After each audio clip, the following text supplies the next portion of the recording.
आपलं स्वागत आहे. आयकॉन स्टील प्रस्तुत बिल्ड आयकॉन या उपक्रमामध्ये आज आम्ही आलो शिरपूरमध्ये आणि माझ्यासोबत आहेत इंजिनियर जयेश शिंदे सर.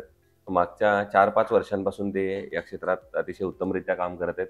अनेक रेसिडेन्शियल प्रोजेक्ट्स असतील, अनेक शासकीय प्रकल्प असतील ज्याच्यावर त्यांनी आतापर्यंत काम केलेलं आहे. सो त्यांच्या आजवरच्या प्रवासाबद्दल, त्यांच्या शैक्षणिक प्रवासाबद्दल आज आपण बिल्ड आयकॉन या प्लॅटफॉर्मवर त्यांच्याशी गप्पा मारणार आहोत. सगळ्यात आधी मला तुम्हाला विचारायचं आहे ते म्हणजे तुमचा शैक्षणिक प्रवास कसा होता? म्हणजे तुमची शाळा कुठली होती? कॉलेज कुठलं होतं? आणि सिव्हिल इंजिनिअरिंग या फील्ड मागे येण्याची प्रेरणा कोणाची होती ज्यांच्यामुळे तुम्हाला असं वाटलं की आपण पण सिव्हिल इंजिनियर बनलं पाहिजे? काय सांगाल? माझं प्रायमरी टू 12th पर्यंत एज्युकेशन हे शिरपूरलाच झालं. हं, आर.सी. पटेल एज्युकेशन सोसायटीत. हं, हं. 12th नंतर माझं बी डिग्री झाली मुंबई युनिव्हर्सिटीला, बरोबर. YTCM कॉलेजला. हं. आणि सिव्हिल फील्डमध्ये येण्याचं मेन कारण म्हणजे की मला बिझनेसच करायचं होतं. अच्छा. त्या रिगार्डिंग फॅमिलीत बॅकग्राऊंड नव्हतं सिव्हिल, ओके. बट सिव्हिल करायचं फील्ड आणि बिझनेस करायचा हेतूने पण तुम्ही या क्षेत्रात आलात. या तर क्षेत्रात मग आलो. पहिल्यांदा डिग्री कंप्लीट झाल्यानंतर कुठं सर्व्हिस प्रॅक्टिस केली का थेट स्वतःच्या कन्सल्टन्सीला सुरुवात केली? नाही, एक वर्ष मी मुंबईला प्रॅक्टिस केली. बरं. ॲक्मे म्हणून इंजिनियर होते, बरं. कन्सल्टिंग होती. ओके. तिकडे प्रॅक्टिस केली. त्यानंतर मग मी इकडे शिरपूरला प्रॅक्टिस चालू केली. अच्छा. सो पहिला केलेला प्रोजेक्टची काय आठवण की जेव्हा तुमच्यावर पूर्ण जबाबदारी होती आणि तुम्ही स्वतः एक इंजिनियर म्हणून तो प्रोजेक्ट हातात घेतलेला, तेव्हा कसा होता अनुभव? सगळ्यात पहिले मी ज्यावेळेस शिरपूरला बिझनेस स्टार्ट केला, हं. त्यावेळेस गव्हर्नमेंटचं मी लायसन याचं इरिगेशनचं एक प्रोजेक्ट मला मिळालेला बरोबर. डॅमचा, हं, सोनगीर जवळ. हं. फार म्हणजे त्या क्षेत्रात एक स्वतः आपण रिस्पॉन्सिबल पर्सन प्लस ओनर हे दोघं काम करत असताना अनुभव फार वेगळा होता. बरोबर. पण इंटरेस्टिंग प्रोजेक्ट, खूप काही शिकायला मिळालं मला त्या प्रोजेक्टमधनं. ओके. गव्हर्नमेंट फील्डचे इंजिनियर्स प्लस आम्ही दोघांची कन्सल्टिंग मिळून खूप चांगला प्रोजेक्ट केला. वाह! जवळपास 3 ते 4 महिने त्या इरिगेशनचं काम चाललं. बरोबर. आत्तापर्यंत केलेले शासकीय किंवा स्थानिक स्वराज्य संस्थांचे प्रकल्प कुठले-कुठले होते? त्यातली काही महत्त्वाची नावं सांगता येतील का? कॉन्क्रीट रस्ते होते. ओके. शिरपूर जवळ मानरोत म्हणून गाव आहे. हं. तिथे सगळ्यात पहिला मी CC रोड केला होता. बरं. त्यानंतर बोराडीकडे दुर्गम भाग आहे. बुडकी वगैरे हे यासारखे ट्रायबल एरियांमध्ये आम्ही डांबरी रस्ते केले. बरं. नंतर इकडे अंतुर्ली ते तराडी रस्ता आम्ही आता रिसेंटली 2 वर्ष झाले कंप्लीट केला. ओके. आता रिसेंटली अभनपूर म्हणून गाव आहे तराडीकडे, तिकडे ओके. आमचे ब्रिजचे काम चालू आहेत. हं, हं. स्कूल बिल्डिंग चालू आहेत. बरोबर, बरोबर. मग नंतर तुम्ही प्रायव्हेट फील्डकडे किंवा रेसिडेन्शियलकडे कसं वळलात? मग काही दिवस मी स्वतः प्रॅक्टिस करत होतो. हं. बट मागच्या 3 ते 4 वर्षापासून मला पार्टनर झालेत अच्छा. आमचे मित्र okay. Durgesh Patil sir. Okay. मग त्यावेळेस एकटा बिझनेस सांभाळणं प्लस हं. 2 जण असणं, बरोबर. काम पण डिवाइड होतं. मग हं. आम्ही आमचा बिझनेस अजून थोडं वाढवला. बरोबर. मग प्रायव्हेट प्लस गव्हर्नमेंट चालू केलं. आता अच्छा. मागच्या 3 ते 4 वर्षापासून हं. आम्ही प्रायव्हेट सेक्टरमध्ये काम चालू केलंय. Very good. प्रायव्हेटमध्ये काम करताना बऱ्याचदा तुम्हाला एक कायम समस्या क्लायंटकडनं जाणवत असेल कस्टमरकडनं. ते म्हणजे बजेटनुसार घर बनवण्याला हं. आजकाल प्राधान्य मिळतं. बऱ्याचदा क्लायंट असं सांगतो, की माझं बजेट इतकंच आहे, इतकाच आता आहे. याच्यातच मला सगळं बसवून द्या. बरोबर. तर मग तो तुमचा अनुभव कसा होता आणि अशा वेळेला क्वालिटी आणि बजेट या दोन्हीचा समतोल कसा तुम्ही साधता? बऱ्याचदा इकडे रुरल भागात हं. शिरपूर तरी एक शहरी भाग येऊन जातो. हो. बट अशा वेळेस क्लायंट ॲडजस्ट होऊन जातो. पण आमचे काही क्लायंट असेही होते, हं. की जे सॅलरीड पर्सन नव्हते, बरोबर. जे सेल्फ एम्प्लॉईड होते. बट काय असतं ना, की माणूस मिडल क्लास फॅमिलीमधनं जरी बिलॉंग करत असला, हं. तरी घर व्हावं ही स्वतःची इच्छा असते. बरोबर. परंतु अशा वेळेस त्यांचं बजेट एक अप्रॉक्सिमेट ज्यावेळेस आपणही देतो, त्यावेळेस 10 लाख पर्यंत असतो. पण ज्यावेळेस ॲक्चुअल कन्स्ट्रक्शन करतो, हो. त्यावेळेस बजेट वाढतोही. तर बरोबर. अशा वेळेस आम्ही क्वालिटीत कॉम्प्रोमाईज नाही करत. बरोबर. क्लायंटला सांगतो, की हे जे कन्स्ट्रक्शन होणार आहे तुमचं भविष्यासाठी आहे. बरोबर. आज खर्च होईल ते चालेल, बट तुम्ही 2 पैसे इकडे-तिकडे जाण्यापेक्षा क्वालिटीत कॉम्प्रोमाईज कधीच नाही केला. बरोबर. काम डिले केलं, बट क्वालिटीमध्ये कॉम्प्रोमाईज नाही केलं. बरोबर. एक चांगलं कन्स्ट्रक्शन, क्वालिटी कन्स्ट्रक्शन करण्यासाठी जर आता तुम्ही विषय काढलात, तर मग कुठले मुद्दे आवश्यक आहेत किंवा कुठल्या गोष्टींवर लक्ष दिलं पाहिजे असं तुम्हाला वाटतं? एक दर्जेदार बांधकाम करण्यासाठी? एक दर्जेदार बांधकाम याच्यात सगळ्यात मेन हे आपले बिल्डिंग मटेरियल्स सगळ्यात मेन आहे. त्यात सगळं आलं, तुमचं स्टील आलं, सिमेंट आलं. स्टील एक फार महत्वाचं आहे की हे जे स्ट्रक्चर मेन म्हणजे बिल्डिंग वर्क हे जे उभं आहे ते स्ट्रक्चर वर्क, बरोबर. स्टील फार महत्वाचा रोल प्ले करतो आपल्या स्ट्रक्चर मध्ये.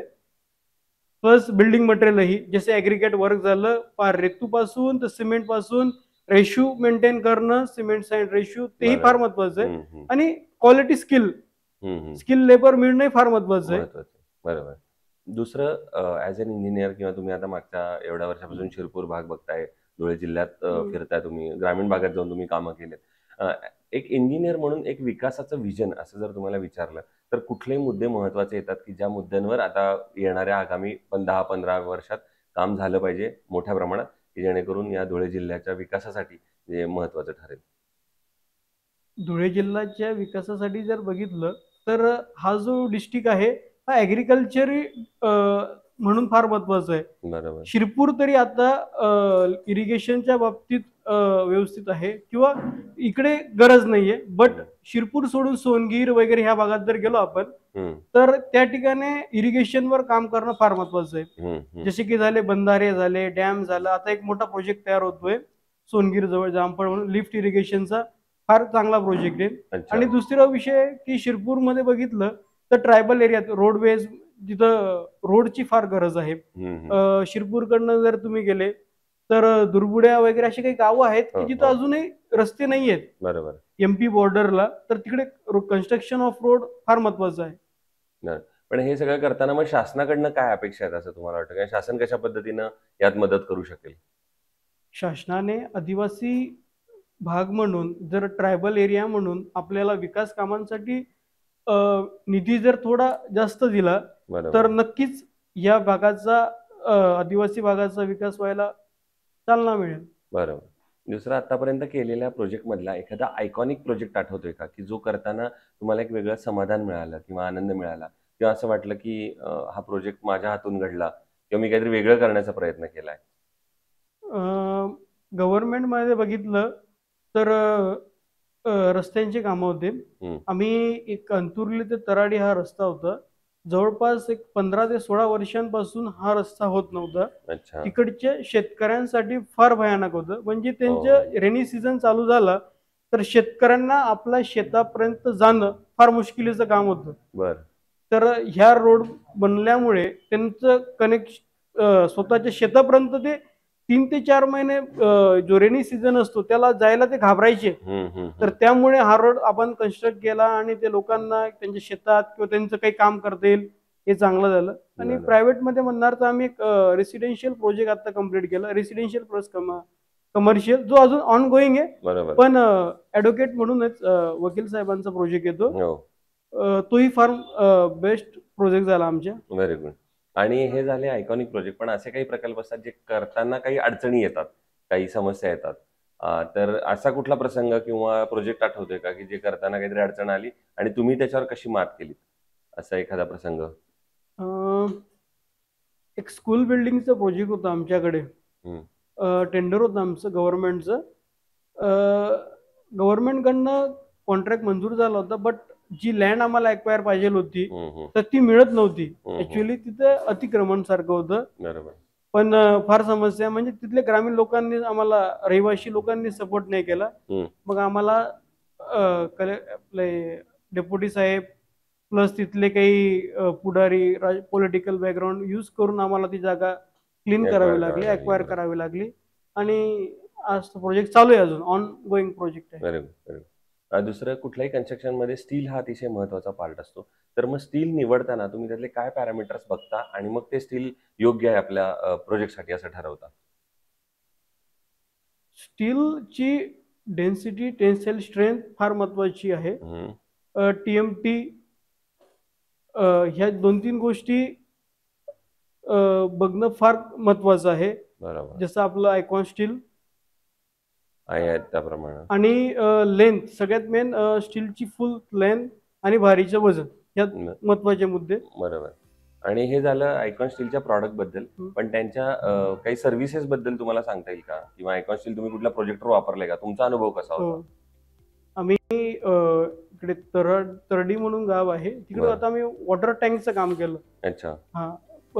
जवळपास आमच्या ह्या ज्या टँक्स होत्या 1.5 लाख लिटर पाण्याची टाकी अच्छा. फक्त 4 कॉलमवर उभी करणं हो. आणि त्याला तेवढी स्ट्रेंथ देणं. आज कम्प्लीट झालाय प्रोजेक्ट. जवळपास आता 1 वर्ष होणार त्याला. बरं. अजूनही कोणत्याच गोष्टीचे माझ्याकडे अजून मेंटेनन्स पिरियड गेलाय अजून, तरी सुद्धा अजून काहीच तक्रार नाहीये. खूप बेटर ऑप्शन आहे. वा. सो ते इंजिनियर जयेश शिंदे सर आणि त्यांनी मी सांगितलं त्याप्रमाणे 4-5 वर्ष मागच्या या क्षेत्रात काम करतात.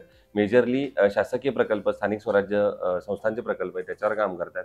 आणि त्यांनी जसं त्यांचा एक आयकॉनिक प्रोजेक्ट स्वतःचा सांगितला की अशा दुर्गम भागामध्ये, ग्रामीण भागामध्ये जेव्हा रस्त्याचं आपण काम करतो आणि तेव्हा तिथं मिळणारा, त्या ग्रामस्थांकडून मिळणारा आनंद, समाधान हे एक वेगळं आपल्या कामाची पोचपावती असते.